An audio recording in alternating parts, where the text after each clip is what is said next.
Gusto mo ba mawala yan? Yoko.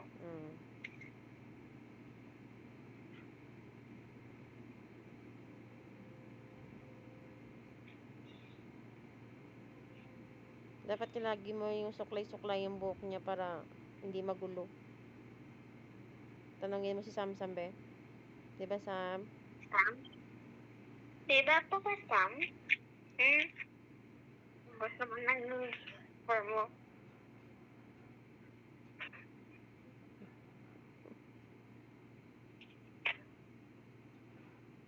Dapat good morning mo si Sam, eh. Sabihin mo nga, Sam, good morning, Sam Sam. Good morning, Sam Sam. Dapat turuan mo yan siya. Turuan mo siya mag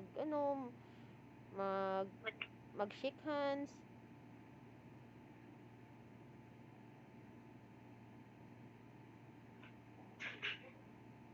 Diba? Sabi mo sa kanya, shake hands. Shake hands.